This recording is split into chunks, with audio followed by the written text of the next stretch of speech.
Air Quality Planner with the North Central Texas Council of Governments, and I will be moderating today's webinar. A few housekeeping items. We will have 4 presentations today, with time for questions at the end of each presentation.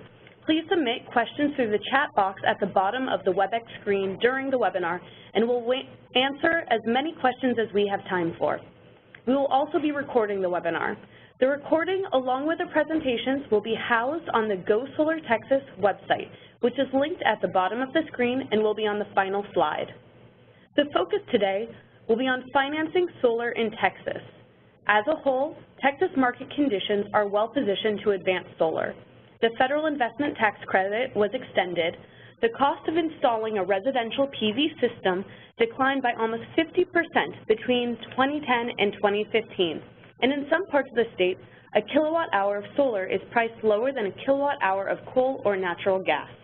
On top of this, there are numerous resources and programs that make installing solar even more attractive. Today, we'll be hearing from 4 presenters who will speak to these resources and the business case for going solar. Today's speakers are Eddie Trevino, speaking to the Lone Star program, Rose Gonzalez, speaking to USDA's funding opportunities, Larry Howe, speaking to cooperative purchasing, and Chris Fekas, speaking to the business case for installing solar on multifamily housing units. So first, a brief overview of who we are. We are the North Central Texas Council of Governments, or the COG, and we are a voluntary association of local governments. We are one of 24 COGs in Texas, and our main function is to transcend jurisdictional boundaries to promote sound development and facilitate cooperation among our member governments. So why is NCTCOG focused on solar? To the right, you can see that Texas is blessed with considerable solar energy potential. Part of our goal is to help the region and the state reach various environmental goals, such as improving air quality by using solar as a zero-emission energy source. The COG has expanded our involvement from an effort called the Solar Ready 2 program that we worked on through the Department of Energy's Sunshot Initiative to a statewide effort contracting with the State Energy Conservation Office, SECO. With this effort, we are performing various tasks through August 2016, as listed on this slide, including outreach and trainings such as this webinar. The goal of this project is to encourage public and private groups to expand access to solar energy systems across the state. Starting next week, we are hosting training sessions on solar for local governments, financing solar energy systems, fire inspector training and fire code compliance, and solar PV for real estate professionals. All trainings are free and have been approved for ICC credit. Dates and times are listed on this slide. You can register and learn more about these trainings at our webpage, gosolartexas.org. And now for our first speaker, Eddie Trevino. Eddie Trevino is manager and team lead of SECO's State Energy Program. He has been with SECO for 10 years. Mr. Trevino is a registered professional engineer and a certified energy manager. He has over 25 years of design and management experience. Mr. Trevino manages the Lone Star program, which is the largest revolving loan program of its kind in the U.S. Mr. Trevino has earned engineering, an MBA, and Masters of Science in Technology commercialization degrees from the University of Texas at Austin. Eddie, Eddie will now share his screen with us. Hello, everybody. I'm Eddie Trevino with the State Energy Conservation Office. I've been working with the Lone Star program for 5 years now. Our director is Deb Taylor, and he's overseen the Lone Star program for a much longer period of time. Our loan program has a target audience of taxpayer-supported entities. You can see on the screen that includes state agencies, local and county governments, public school districts, colleges, public higher ed colleges, and public hospitals. And we've made a large number of loans to all of those entities since the creation of the program. That was in 1989. You can see the average payback of our loans ranges between 7 and 9 years. The reason I wanted to talk to you today is because I wanted to make you aware of a funding opportunity that we just posted last week on our website. what you need to do is go to our funding and incentives page, and I've showed you the arrow where to click the hyperlink so that you can learn about this program. And what makes this particular program interesting is that we've changed up some of the requirements that we've done in the past. It's a hybrid of an old program plus use of an existing program where we are currently have solicitations available. One of the things you want to notice is that on the right-hand side of that page, on our web page, is to make sure and sign up for funding and incentive email updates. Now, the reason you want to do that is that way anytime any loan opportunities or grant opportunities present themselves, you'll receive notification that these opportunities are available, and you can directly access those opportunities to see what the requirements are. In our particular loan application project, what we have right now is an open enrollment period, and this open enrollment period is going to last until November 15th. So what's going to happen is you have an opportunity to submit an application for a loan, and we will review these applications on a first-come, first-served basis. And those applications that we receive first will, if they qualify, receive a commitment for funding, and this will enable you to prepare an investment-grade audit in accordance with our guideline requirements. And so this is a great opportunity because in the past what we've done is we've had discrete application opportunities. So as you develop a project, you can submit an application anytime between now and May 27th. In this open enrollment period, we're going to have loans that are going to be available in two different funds of money are going to be available. One of them, through our traditional funding source, is going to be a 2% interest loan. The other is going to be 1% interest for repaid ARA dollars. And so there's an opportunity of two different buckets of money where you can submit your applications. Notice also during this open enrollment period, we're going to have 2 applications per borrower. That's the limit. And the maximum loan application size is $7.5 million. So the main thing you have to concern yourself with is that if we don't have a commitment of funding to your project by November 15th, well, any application that doesn't have a commitment, well, that application is going to expire, and what you'll do is just resubmit a new application after the new year when we reopen this opportunity in an open enrollment again. What makes this particular tranche of funds really interesting is the payback period. Traditionally, Lone Star loans have a composite payback of 10 years or less for the overall project. In addition, each measure has to pay for itself within the estimated useful life of that measure. What's changed is that if you have a project that's heavy HVAC equipment replacement, over 50% of the loan, then that payback has the potential to go up to 15 years. And what's nice about that is with a payback of up to 15 years on a HVAC heavy replacement project, you have a good opportunity to include solar as part of the project. And so this is a great opportunity for renewables in combination with HVAC replacements. Now, the applications are online. Again, it's first come, first serve, and when you send the applications, we just clock them in, and then we review them on a first come, first served basis. So it's a great opportunity for loans. We've got money available. It's a great opportunity to include solar as part of a project here, and so we wanted to share this opportunity with everybody. If you have any questions, you do have the ability to ask us questions. You can send them to me. I've provided my email address on the screen, and let me know, what specific questions you have, and we'd be happy to talk to you about your projects. So that concludes my presentation, short and brief. If you have any questions, just let me know. Great. Thank you, Eddie. Our second presenter today is Rose Gonzalez with the U.S. Department of Agriculture. In 2008, Rose Gonzalez began her tenure with USDA Rural Development and is currently serving as a business and cooperative specialist. Over the last 5 years, she has served as an integral member of the business and cooperative programs. As a state specialist, Rose is instrumental in leading USDA Rural Development business program efforts to increase economic opportunities, finance business development, and improve the quality of life for rural Texans. Rose will now share her screen with us. First, I want to thank the North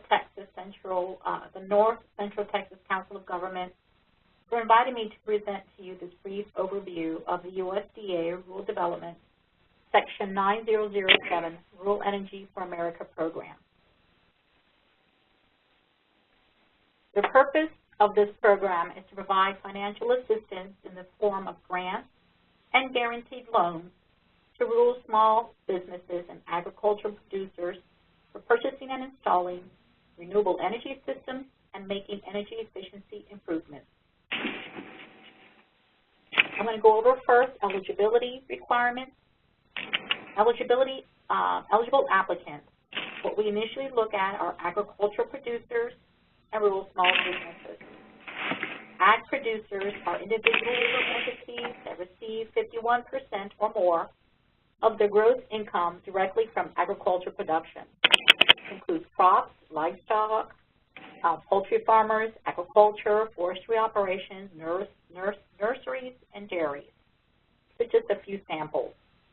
For rural small businesses, we define that according to the Small Business Administration as they define small businesses, and that's for profit. We also look at the eligible area of these entities. For rural small businesses, we look at the location of the business, and typically is in any area of a state, in this case it would be Texas, not in a city or town that has a population of more than 50,000 inhabitants, according to the latest decennial census of the United States. This link is pretty much really simple to use. A person goes into this link, they type in their address, and it'll tell you if that location is eligible. For agriculture producers, however, they may be located in a rural or non-rural area. The type of projects we look at are specific to energy, and in this case, we're looking at renewable energy systems, and we define it as a system that produces and delivers usable energy from a renewable energy source, such as solar energy, wind energy, biomass, anaerobic digesters, geothermal, hydrogen, flex fuel pumps, for example. Energy efficiency improvements are typically improvements that are verified by an energy audit or energy assessment, and that depends on the size of the project. Projects may include, for energy efficiency, retrofitting, lighting, or installation, purchasing and replacing equipment, or more efficient units in existing facilities or new facilities. How the funds may be used. Funds may be used for the purchase or installation and construction of renewable energy systems and energy efficiency improvements. Projects must be pre-commercial or commercially available and replicable technology and must have technical merit. Projects cannot involve residential use because, again, this is business. This is a business program. In the past, we used to have programs, the REAP used to fund for research and development, but no longer do we do that. The research and development projects do not qualify. Examples of energy efficiency include lighting, heating, cooling, ventilation, fans, automated controls, and installation. For renewable energy, we look at solar, wind, small hydroelectric, anaerobic digesters, biomass, geothermal, and even wind and ocean power. These eligible projects, we fund those that are equipment that is purchased and installation, whether it's new or refurbished. we're looking at post-application construction costs and feasibility improvements only. So we're looking to ensure that you have not started construction prior to the application. We will look at, for eligible project costs, also includes retrofitting, professional service fees, permits and license fees. For working capital, we look at the guaranteed loan for land acquisition and working capital, and that comes with restrictions.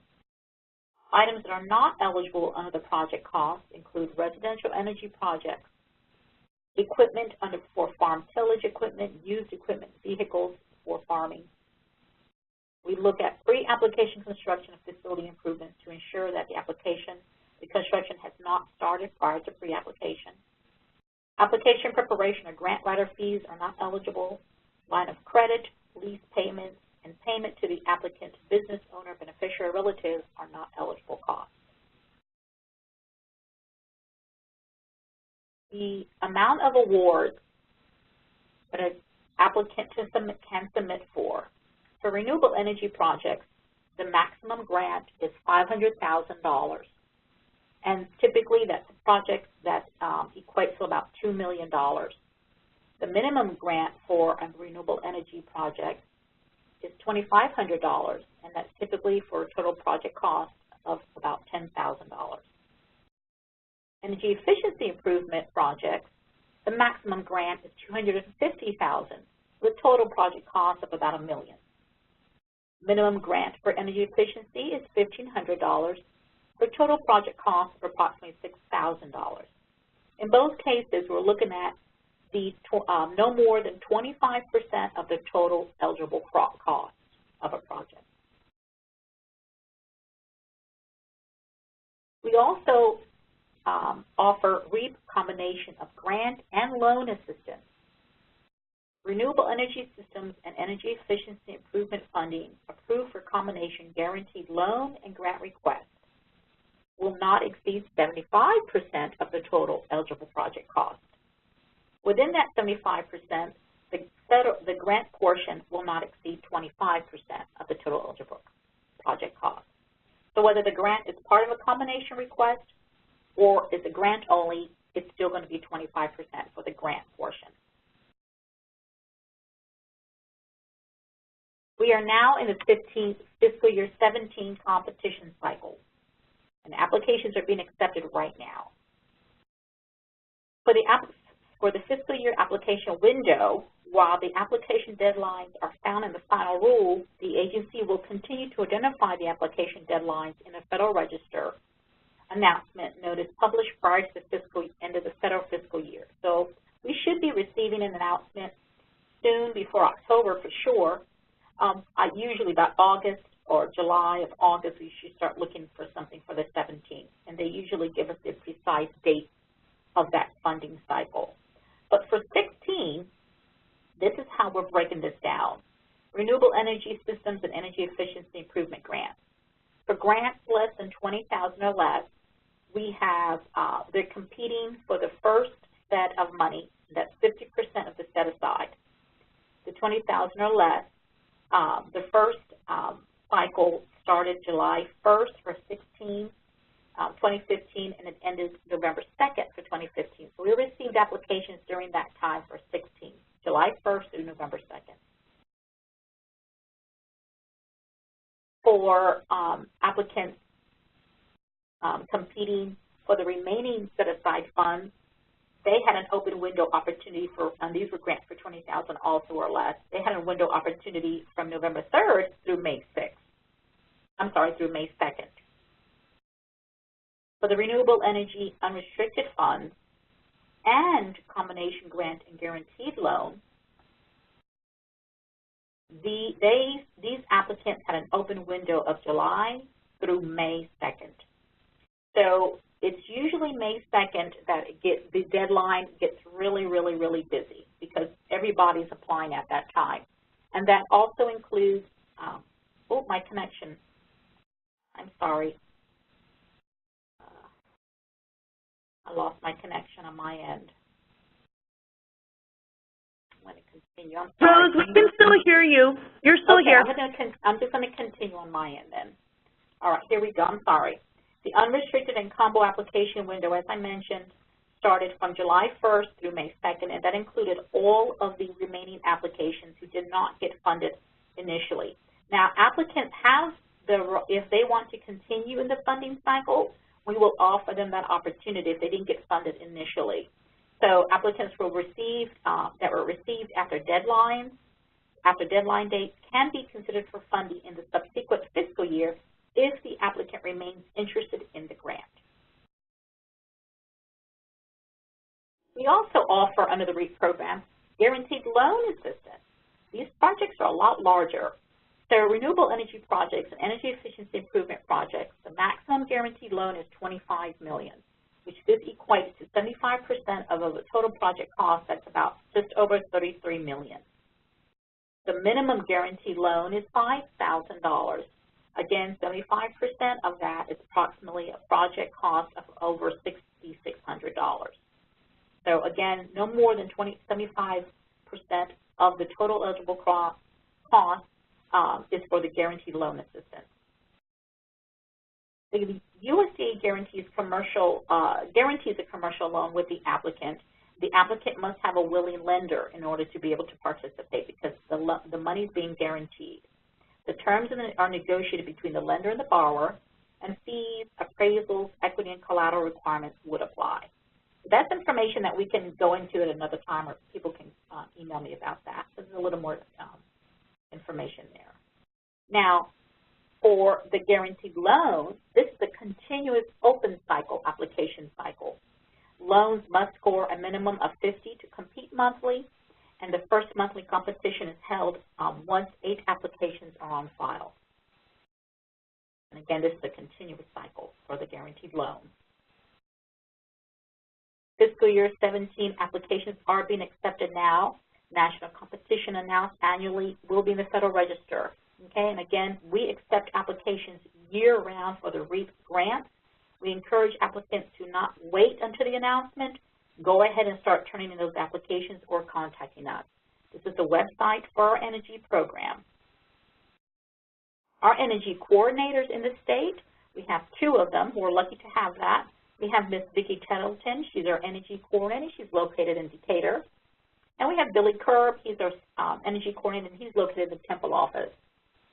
And if people have specific questions about any type of energy that they may be interested in, they're welcome to contact the energy coordinators or contact me. And that's it. I'm sorry, I think I went over a little bit. I'm sorry about that. Great. Thank you, Rose. Now I will take the screen back. Our third speaker today is Larry Howe with Plano Solar Advocates.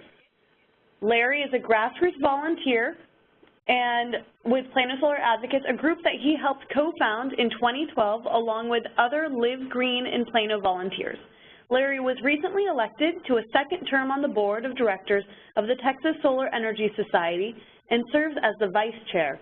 In his role, Larry is promoting adoption of the 2015 International Residential Building Codes for solar-ready new homes. He also participates in various ERCOT working groups to represent rooftop solar prosumers as the newest market participants in the electricity market in Texas. Larry will now share his screen with us. Okay, great. I'm very happy to be here this afternoon to talk to you about a concept, kind of an old concept, a group purchase concept, and how it can help reduce cost and promote local solar adoption. A little bit about our background of our group. We're a grassroots volunteer group. As was stated, many of us are Live Green in Plano volunteers. We've got information about our website here. Our mission is quite basic and simple. It's to increase awareness and expand the use of solar energy for electricity generation in Plano, because we're a local group, but also help support activities beyond that.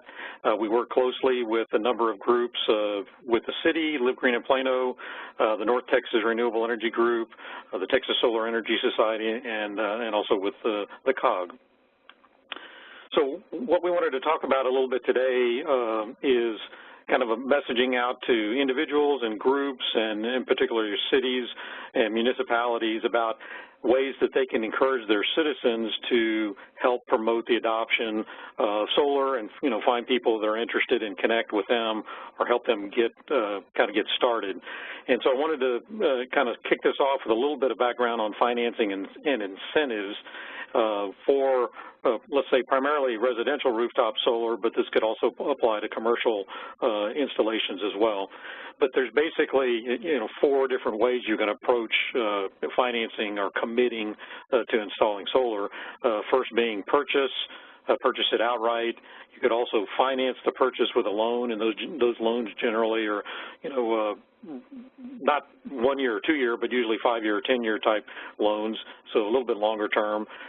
Or you can commit to a long-term lease agreement, which generally is most of the terms I've heard about are 20-year type lease agreements where you lease the equipment and it's taken care of by the leasing company, and you take advantage of the power that's generated there. Or you can do a long-term power purchase agreement, which is similar to a lease in that you're making a long-term commitment, but your commitment is to buy all the power that is produced from that local system. Regarding financial incentives for installed systems, PV systems here in Texas, there's 2 main primary areas or opportunities, and I guess we're hearing about others during this webinar, but, the basic ones that people should always be aware of are check with their local utility. So if they're in their deregulated part of the state, there may be incentives that the wires companies are supporting. In the case of where we live, Encore has incentives for renewable energy. And then in municipal areas, if you live in a municipal area, there's opportunities potentially as well. And then the federal investment tax credit, which is a 30% investment tax credit for making that long-term commitment in clean energy. A point to mention about these 2 particular financial incentives, if you're a homeowner and you've purchased or financed the system, these incentives are available to you directly, and you factor that into your net cost of the system. If you are leasing or doing a power purchase agreement, those reach you through the leasing company or the power purchase agreement. You don't get those incentives directly. The companies that are providing the systems do, and they hopefully pass on that savings, some of that savings to the individuals. So we've got a lot of information in the presentation, and so there's embedded links in the copy that will be distributed, so I'll probably go through these relatively quickly. Just a little bit of background, collective buying, it's been around for a long time. It's, power and numbers, those types of things.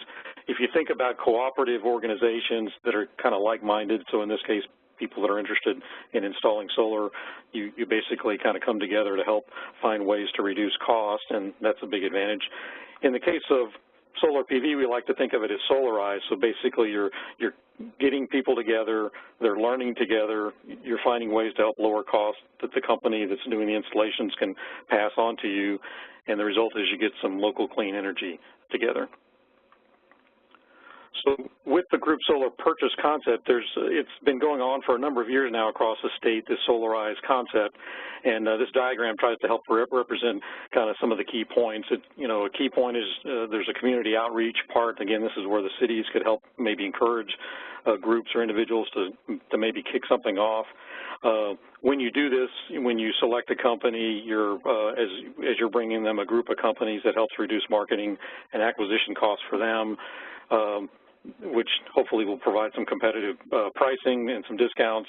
It's a simplified process for the individuals that are involved, and so you end up with lower prices and increased adoption. So again, increasing awareness of solar PV, reducing the cost of that through this larger purchase, and again, the end game is to increase local adoption of solar. So again, the basics are, there's a lot of people out there that may want to learn about solar and install it, but they don't know where to get started. So with these group purchases, your main objective is to simplify the process, educate the potential consumers, hopefully yield some discounted pricing through cost savings that the company can provide, and with a limited time offer, you kind of help push people off the fence to go ahead and make the commitment. A lot of details here in terms of the process involved in terms of setting up a program and doing outreach and then the installation phase of the project. Again, won't go through this in a lot of detail here. It'll be here for your review afterwards. Wanted to stress that project communications during these programs are important. You want to hold information sessions to help people get an overview of the project, the timeline, and the basics of a Solar 101. And then if you can, provide the information online for people who couldn't attend the meetings that you organized. You want to do regular project communications and keep that information available to people that have signed up and are trying to follow along in the project. And then you want to find people that have signed up and look to be very, very interested and committed to try to do the installations. You want to find them and form a request for proposal review team, and they basically help put together a request for proposal and then review the results, the submitting proposals, and then maybe interview a few companies and then select a company. The good news is there's lots of information for existing projects where the templates are out there. Our previous solarized projects, we have templates out there that people can take advantage of and use. So if you're a participant in one of these projects, you have we think of it as three main decision points. You have to kind of decide to enroll, which isn't a commitment to buy, you're just committing to learn, and you have to do a little homework. You really have to kind of understand your annual electricity usage, so that helps you figure out, what type of system size of system you may want to install. So that's a very important part of the process, doing that upfront homework. If you think you're a good fit, you've gone through the trade-offs in terms of orientation, condition of your roof, those types of things, and you want to move forward with a site assessment, your information then is provided to the selected company, and they provide a assessment a proposal. And then the final point is, if you think you want to proceed, that's where you're doing the financial commitment to install, and you sign a contract directly with the selected company. So as an example of a couple that we did here in Plano, a 2013 project and a 2014 project, in total that yielded 42 installations, as well as close to 400 people kind of learning about solar. So even if it turns out you're very interested, but for some reason you can't do an installation at that time, from a mission standpoint, from our perspective, you're helping people learn about solar, and that's a great thing. The impacts of those installations are people are making long-term investments in their homes. They're, by doing this up front, they're kind of doing a future hedge against electricity costs. They're helping reduce the grid's peak electricity demand with no air, water, or noise pollution. Helps reduce water consumption in North Texas, which usually is a problem. Hasn't been the last couple of years, but it will be again. And it also boosts the local economy because you're increasing business sales and revenue and the associated jobs with those installations. Solarized projects can come in multiple sizes, large sizes. These are some examples of some large city underways. Some projects that have happened, bus size, think of ones like Plano, Garland, also some individuals in Garland arrange one. And then you could also do something with as few as maybe 3 people getting together and getting 3 quotes and maybe working with a company to get a discount. So those are all different aspects of that process. Who can organize these? Basically, it can start with basic neighbors in a neighborhood. It can be grassroots volunteer groups like in our example. Local nonprofit organizations, again, cities or municipalities could organize one or help encourage local groups to do that. Businesses could arrange some similar type of opportunity with a group or bulk purchases with their employee base. Church or faith-based groups could, and any types of organizations. So what we're out trying to do is encourage neighbors and groups to maybe join together, starting even with a small group, or if you're interested in a larger group, there's lots of good information out available. Ours can be an example, but there's lots of other good examples out there as well. This page, slide 13, has a lot of kind of deep dive references on it. Out of all of these, I would encourage people to take a few minutes to watch this YouTube video. It's called Community Shared Solar with Solarize. It was actually done around the Portland, Oregon project, but it really kind of gives you a flavor of what the basics are of a solarized project and what it can yield. And then there's lots of other information, both nationally as well as local in Texas to take advantage of. A couple of example loan programs here where we live. Plano has the Smart Energy Loan Program, and then in certain situations, depending on the age of your home, as part of their revitalization, they include or encourage investments in updating and revitalizing older homes, and they include renewable energy systems in that investment. So other cities, municipalities across the state may do the same. In closing, I would just like to always remind people to help in the jurisdictions out there look at the 2015 residential code. You know, there's no reason why new homes in Texas couldn't be built solar ready. It's a very simple process, very or little no cost added to the new homes. We just have to think about it. And there's some examples of what some of the basics are on this slide. And so I'd like to just encourage people to think about, you know, installing rooftop solar where they live and taking advantage of the group purchase, group coming together concept to help spur that activity. And that's all I have. Great. Thank you so much for that presentation, Larry. We're now going to go back to my screen so I can go ahead and present our fourth and final presenter, Chris Seekis. He's the Sustainability Director with Presidium. Chris works to develop and execute company-wide strategic sustainability initiatives for Presidium Group. These efforts range from overseeing on-site power generation to incorporating energy-efficient systems in rehab and new construction projects. Chris is leading the effort to create a sustainable vision for Presidium Group that focuses on people, profit, and the planet. Chris received a BA from Baylor University and pursued a master's degree in architecture at the University of Texas School of Architecture. Chris will now share his screen with us. Okay, I just wanted to talk a little bit today about our experience with our sustainable efforts and specifically solar. Presidium is a multifamily developer based in Texas. We have about $1 billion worth of assets right now, over 12,000 apartments in Texas, and a pipeline of about $500 million of construction projects that will be breaking ground in the next few years. The reason that we do sustainability is multifold. First, it's a savings to our properties.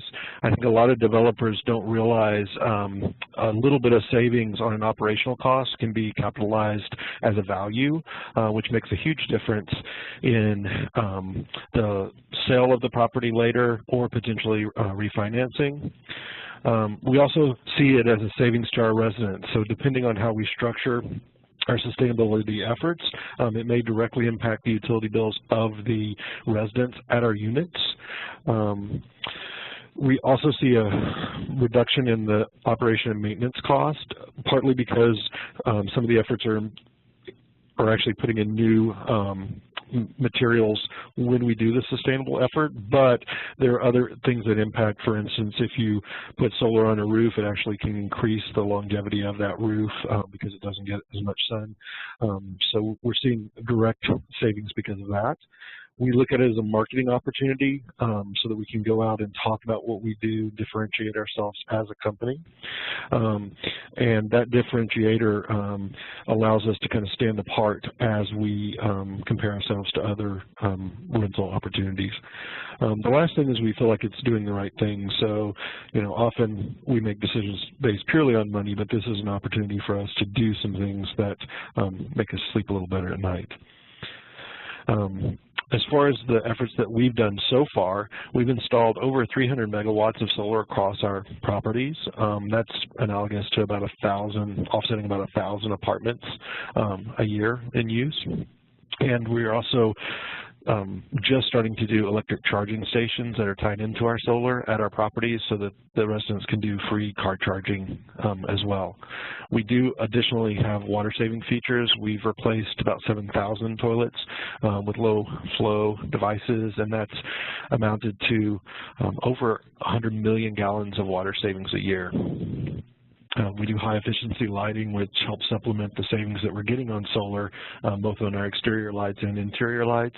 And we've initiated recycling education programs for all our facilities and sustainable preventative maintenance programs. And all of these go to making a better environment for our residents, but us seeing direct savings.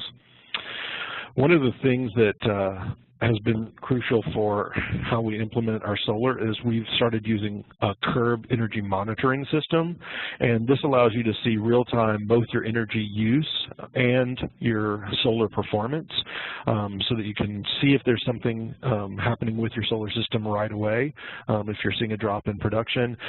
It also goes a long way to help people reduce their use through education. So this actually allows our tenants to see real-time data usage for their electrical consumption, either total or individual circuits, depending on how you have it set up, so they can see if all their lights on, how much they're using at that moment, and they can help to curb their their energy use individually. So it gives them direct control. And they can make these immediate decisions. Often when you get an electricity bill, it's 15, 20, 30 days after you've made a decision to turn something on or leave it on, and there's no real impact. But this is something that gives you immediate decision-making abilities. And it, as I mentioned, it allows you to monitor your solar production. So as a property manager or owner, we can see where the production is and what opportunities we need to address. And it allows us to basically, both ourselves and our residents, start to have a power budget that they are watching and trying to fit within. I was asked to talk a little bit about PACE, which is a new program that is being introduced to Texas, and it's the Property Assessed Clean Energy, and it is a program where you can get low-cost, long-term financing that's actually attached directly to your property. This is just rolling out into or being adopted into the individual municipalities at the moment, and it enables you to overcome those market barriers for putting in a large amount of capital. Often with a multifamily developer, he may or may not have his property for more than 3 or 4 years. He may buy it, redevelop it, value add, and sell it. And so anything that pays back over a longer period of time is difficult to justify. This loan attaches it to the property itself, and it is assessed through basically your property taxes, and it transfers with the sale of the property. And so you can make that decision, and then lenders aren't afraid to have you sell the property at a later time. It can cover up to 100% of the cost, and this is determined through the actual individual lender, and it proves to be cash flow positive for the most part, which means you'll be actually saving more than your payments are during the period of the loan.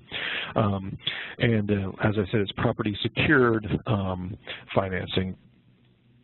The process itself is, first of all, is to find a contractor. A local installer that has dealt with PACE is always good because they have some experience with it.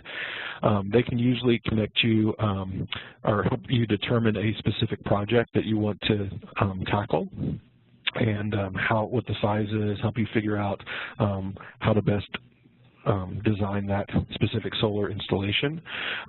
They'll help you identify a lender, a PACE lender that's been qualified, and when working with them, you'll jointly apply for the PACE program for the guarantee. It is a senior lien on the debt, but doesn't go against other loan because it's attached to the property, so you can still do full refinancing and other things that you wouldn't be able to sometimes with just a private loan. The lender then provides the funding to you, and excuse me, my screen is freezing, sorry. Then once the contractor has completed the project, the PACE bills the assessment to the owner and then forwards the payment to the lender. So the PACE, the billing actually comes through the tax assessor.